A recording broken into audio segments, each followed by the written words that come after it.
And so you say, man, wow. Even though you know deep within you, because the new covenant gives this promise to me and you, no man will say to his neighbor, know the Lord. Every man shall know the Lord. For Jeremiah 31 says what? I will write my will upon the table of your heart. You'll already know in your heart. The problem is, people don't want to do oftentimes what is being written on their heart, what they know is true. They struggle with it. Now, listen, jot this down. Concerning coming to the crossroads of God's will and Jesus Christ and the cross being the example for me and you. Listen, God's will is, number one, exactly what I would choose if I had all the facts. Benjamin comes up to me. Hi, Pops. Hi, Benny. Come here, buddy. And he stands right here, my little guy. And I say, Benny, how would you like right now to have a brand new autographed football signed by Steve Young? Or, if you don't want that, I'll give you this little check here for $20 million. And Benny, my second grader, says, give me the football, Dad. Because you see, he doesn't understand the value of that piece of paper. He takes the football, even though I, as his dad, know that the paper that he's passing up is infinitely more valuable. Now that's the truth with me and you as it relates to God's will, you see. We would choose God's will every time if we had all the facts, if we could see what he sees, if we knew what he knows. God's will is exactly what you would choose because he's in love with you. He proved that where? On the cross, you see. Secondly, though, God's will is not only what I would choose if I had all the facts, but God's will, secondly, is exactly opposite of my fleshly inclinations. What was Jesus' inclination in the Garden of Gethsemane? He said, Father, as he was sweating it out, literally with blood, I don't want to go through this. It was exactly opposite of his fleshly inclinations. So when somebody is determining God's will, it's what you would choose if you had all the facts. It's the best for you. You would agree if you could see what God sees. But number two, it's going to be opposite of your fleshly inclinations. Look at Jesus in Gethsemane, headed for the cross, at the crossroads in the garden, you see. And finally, number three, it is precisely what Jesus would do in the same situation. What would Jesus do? What would Jesus do? See, people already know. What would Jesus do if he was making the decision that you're struggling with right now? What would he do if he was in your sandals or in your Reeboks? What would he do if he was in your Nikes? Well, here's what, you see, people know. So the issue then is submission, which is the cross. Listen, what I tell people is this. You tell them too. Just do what you know, and you'll know what to do. It's real simple. Just do what you know, and you'll know what to do. Do what you know, and you'll know what to do. You already know in your heart. Now do what's right, and the rest will unfold as you go along when you come to those crossroads. Well, ministry. Number 14 or 12, or what are we on? Number 10. Ministry. People say, well, I think I'm being called to the ministry. Or how do I know if I should get involved in ministry? Or if you're a youth director or a family leader or whatever you might be. People will say, how can we get our kids fired up or our families motivated? How can we get our church going? Let me tell you, the motivation and calling for ministry, all I know is one thing. All I know is one thing. Jesus Christ and Him crucified. You see? Oh, what a day. It was exciting. The tabernacle was erected. Fire comes down from heaven and ignites the sacrifice that's on the altar. And the people there of Israel all shout, man, it's a Pentecostal happening. And then they all fall down. It's an Episcopalian liturgical service, you see. Pentecost and Episcopalianism mixed together, blended perfectly. God is in the camp. God ignited the sacrifice that was on the altar at that time. Two of Aaron's sons named Nadab and Abihu. They said, wow, this is great. Fire coming from heaven. People worshiping. I want to be a part of this happening. So they took their little censers, their little incense pots, and they took out their Bic lighters and they lit their incense pots. And they were a part of the ministry, part of the happening, when suddenly, oh, you know the story, Leviticus chapter 10, fire came down once again. And this time that fire fell on Nadab and Abihu, the sons of Aaron. Listen, these two young men who were called to ministry, who were desiring to be a part of ministry, were crispy critters. Now, we hear a lot of talk today. You're going to see it happen. Ministries Magazine went so far as to say 75% of people, men and women, that are involved in ministry experience burnout. They get burned out. This Leviticus 10 story is the ultimate example of being burned out in ministry. You talk about getting burned out. Nadab and Abihu literally were burned out. Here they are, smoking. And Aaron, the dad, sees this. Two boys, two young men.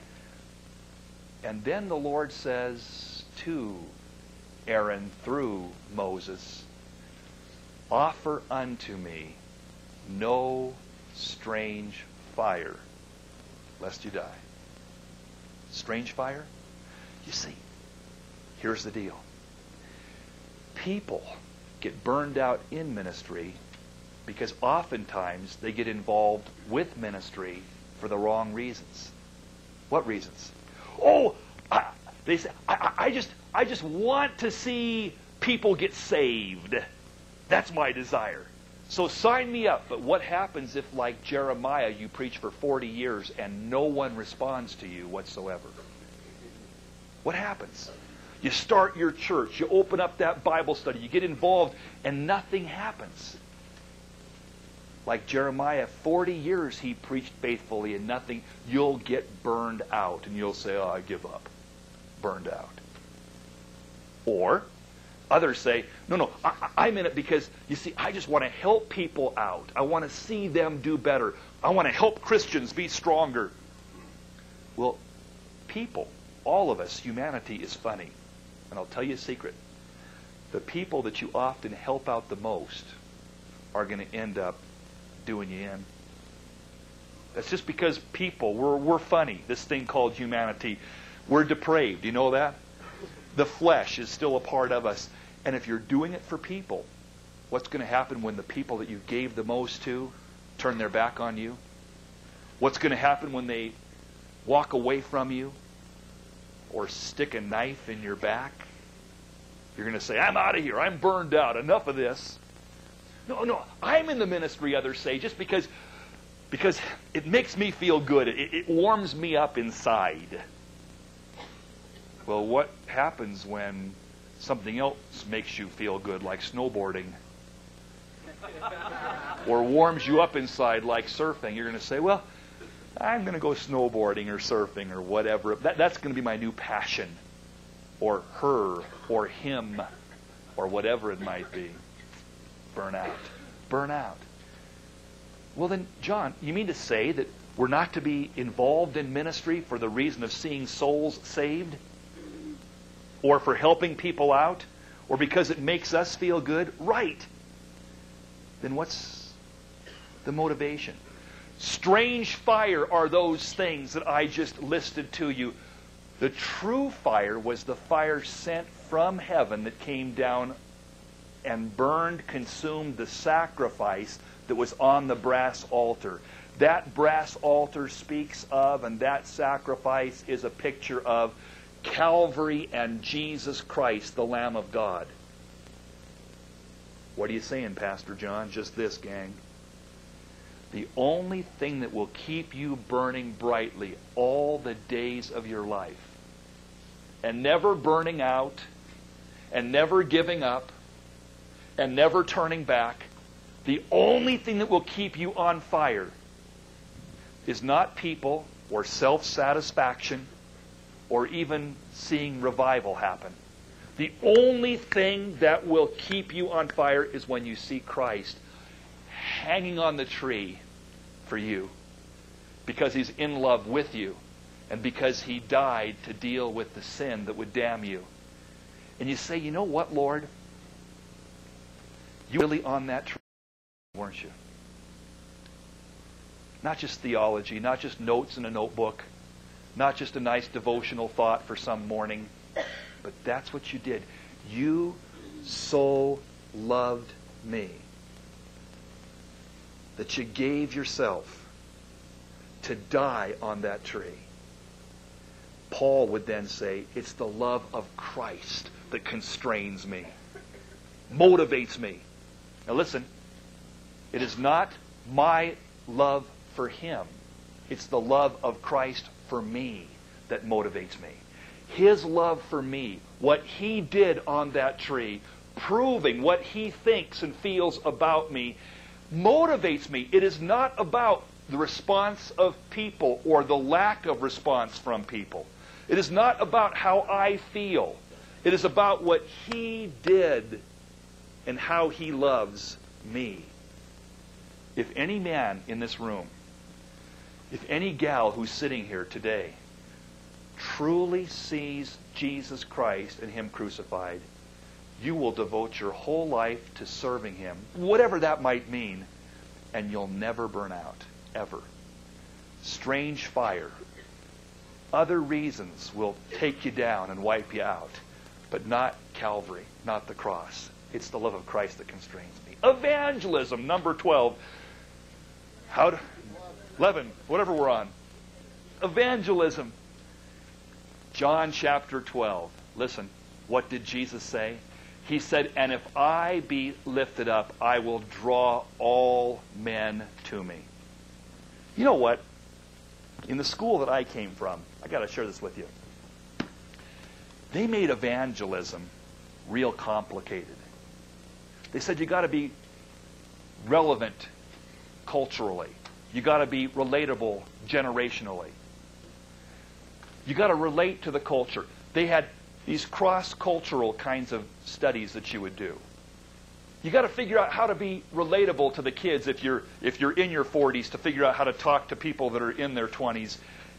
All these seminars, all these classes, all these techniques to evangelize. Let me tell you something. When Jesus Christ said, if I be lifted up, I will draw all men to me, John 12 goes on to say He was talking about His death on the cross. Lifted up on the tree. And the word all in the Greek, I will draw all men to me. Check this out, you linguists. The word all means all. It means from any culture. It means from every generation. The cross of Christ is cross-cultural and cross-generational. What do you mean? On the tree, He hung nakedly. Important. They stripped Him of His clothing because clothing identifies a man culturally. If a guy is wearing a sombrero, you know he's from Mexico. If he's wearing wooden shoes, you know he's from Holland. If he's got a grass skirt, you know he's from Hawaii, or he's got a problem, one of the two.